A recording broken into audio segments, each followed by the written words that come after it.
Hello everyone, we are going to present human management resource issues.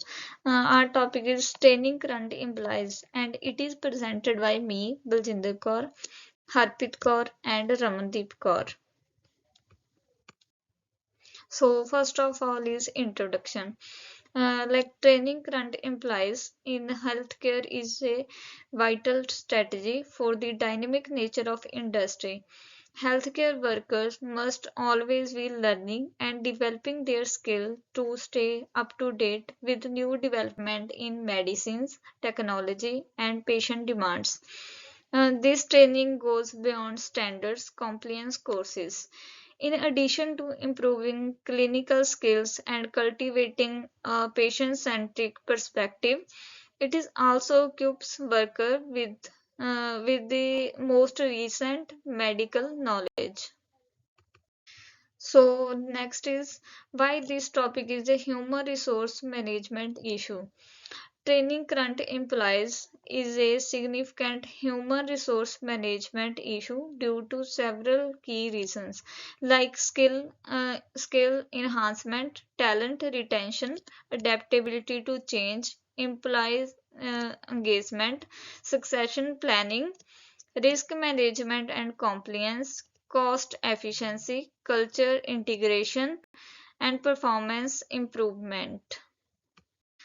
So, apart from this, there are other factors that lead to this issue, like workplace culture, lack of motivation and incentives, recruitment, retention, job description, disciplinary procedures, health and safety in workplace, grievance procedures, contracts of employment. So next I will explain details of issues and its subpoint. So first one is skills enhancement. It contains tailored training program. Human resource management can design training initiative uh, that identify the employees performance evaluation. Next one is hands-on workshop and simulation that provide employees with real world scenario. Next is talent retention, which include career development path, recognition and rewards. Human resource management can establish clear career development path and linking successful completion of training program to recognition and rewards, reinforcement the value placed on employees development. Next one is adaptability to change, like supply learning platforms that allow the employees to access training material at their own pace. Next one is change management training. Like specific program can be implemented to train employees on effective strategies for maintaining, managing and adapting to organization changes. Next one is employees engagement, which include interactive training programs like group discussion, case studies, and feedback mechanism. Gather feedback on training programs can uh, implies allows human resource management to make adjustment based on their needs. Next one is succession planning, which contain leadership development program, mentorship program. And next is risk management and compliance, which contains regular compliance training and documentation and records keeping. Like human resource management play a role in maintaining records of employees training to demonstrate compliance with industry standards and legal requirements. Next one is cost efficiency, which include utilization of internal resources, cross-training programs, culture integration, which include incorporating value into training content, leadership examples. Last one is performance improvement, which include individual development plans, regular performance feedback. Next slide will be continued by Harpreet Kaur. Hello everyone, my name is Harpreet Kaur and I'm going to discuss a further slides, that is a part 2. In this include organizational responsibilities for training current nursing staff on new equipment, involve a comprehensive and strategic approach to ensure a smooth transitional and optimal use of technology. Effective method for strategic human resource management for organizational growth. It is crucial for organizational growth. It aligns HR practice with business objective. It involves different methods like recruitment, training, value planning, coaching, and retention. By strategically managing human capability, organizations can optimize their workforce to drive sustainable growth and achieve a long-term success.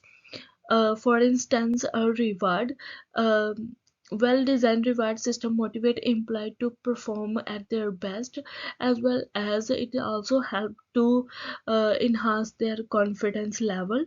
Uh, as a result, in future, it will help to um, enhance the organizational productivity.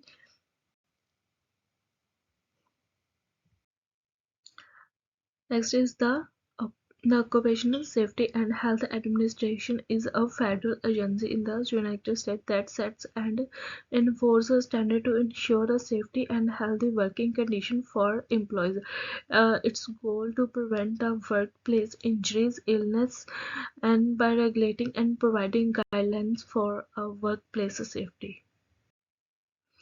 Health insurance probability and accountability. In this include a patient privacy training. Nursing staff must undergo the training on Health Insurance Probability and Accountability Act. It regulation to ensure the confidentiality and security of patient information. This include understanding the proper handling of protect health information. Next is the Clinical Laboratory Improvement Advisory Committee. Laboratory training requirement if nurses are involved in a laboratory testing. It regulation require appropriate training on testing procedure, quality control, and laboratory standards.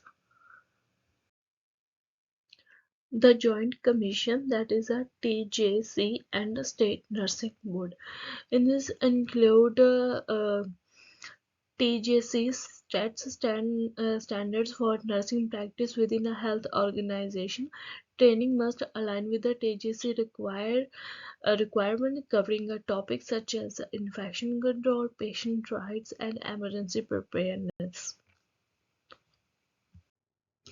Good evening, Professor. My name is Ramandeep Kaur, and I am going to continue organizational responsibilities for training current nursing staff, in which include a National Council of State Boards of Nursing, which contain a professional development, which provide a guidance on professional developments for nurses, including the importance of continuing education and adherence to the Nursing Practice Act in each state. Next one is the clinical practice guidelines, which include adherence to a guidelines. Nurses are expected to undergo a training on and adhere to a clinical practice guidelines relevant to their specialty. These guidelines are often developed by a professional nursing associations and a healthcare organizations. Next one is a patient safety organizations, which include a reporting and training on patient safety events. Like nurses may be required to participate in training related to patient safety and the reporting of adverse events. Another thing is a continuing nursing education, which include a CNE requirements. Like nurses are encouraged to pursue a continuing nursing education to stay current with the advancements in healthcare. Many states and professional nursing organizations require a certain number of CNE hours for a license renewal. Next, I am going to describe about the barriers and strategies of training a current employee. First one is a limited time. Due to a heavy workloads and demanding schedules, leave nurses with the little time for additional training and education. And the strategy is implement a flexible training schedules, provide on the job learning opportunities and integrate training into a regular work hours. Next barrier is a financial constraints in which include may hinder nurses from accessing expensive continuing education programs or attending conferences. And the strategies offer a cost-effective or subsidized training options, explore online learning platforms, and establish a partnership with the educational institutions.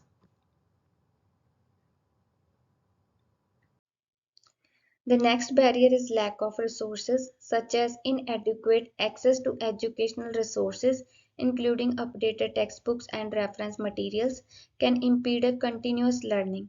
And the strategies is to invest in a comprehensive library of resources to provide a digital access to up-to-date materials and establish a resource sharing network among the staff.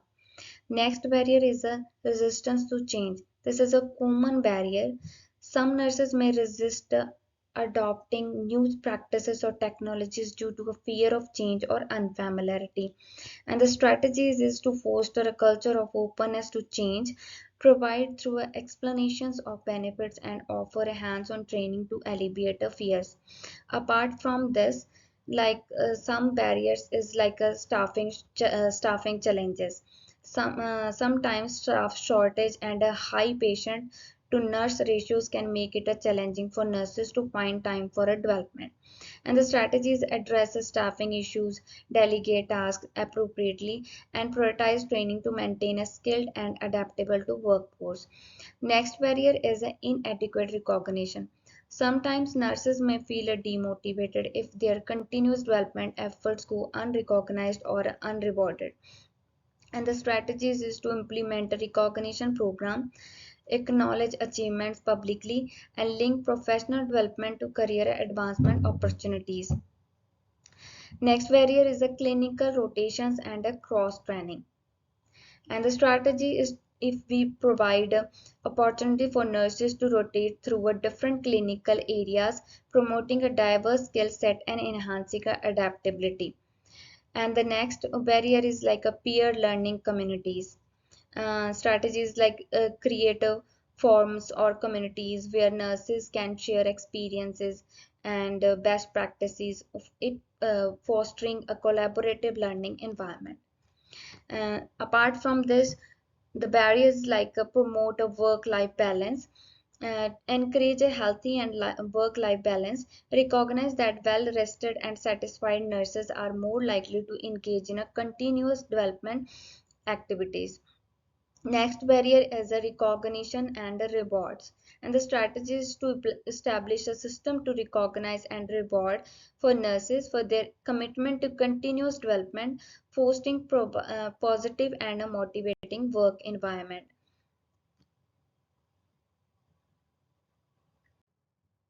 Another one is a summary. Training a current employee stands as a pivotal aspect of effective human resource management, encompassing a spectrum of interconnected challenges and strategic solutions. Human resource management shoulders the responsibility of skill enhancement, tailoring a training programs to address a specific gaps identified through a performance evaluations or evolving a job requirements. These initiatives are complemented by hands-on workshops and simulations, providing a practical real-world scenarios for a skill development. Talent retention becomes a strategic imperative, linking training to a clear career development path and recognizing accomplishments with the rewards. In the face of a rapidly evolving business landscape, human resource management navigates the need for adaptability, leveraging agile learning platforms and change management training to ensure employees stay abreast of technological advancements and industry shifts. Employee engagement is fostered through interactive training methods and feedback mechanisms, creating a culture where employees feel valued. Succession planning becomes a proactive measure involving a targeted leadership development program and a mentorship initiatives that groom employees for a future roles.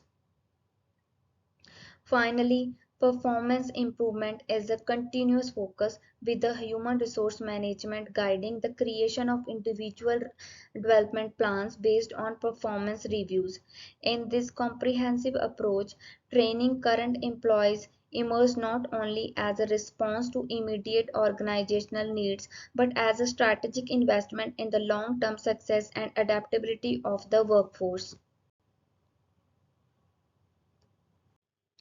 Now I am going to wrap up my topic. In conclusion, addressing a healthcare management issues requires a multifaceted approach involving efficient resource allocation, technological integration, and a focus on patient-centric care.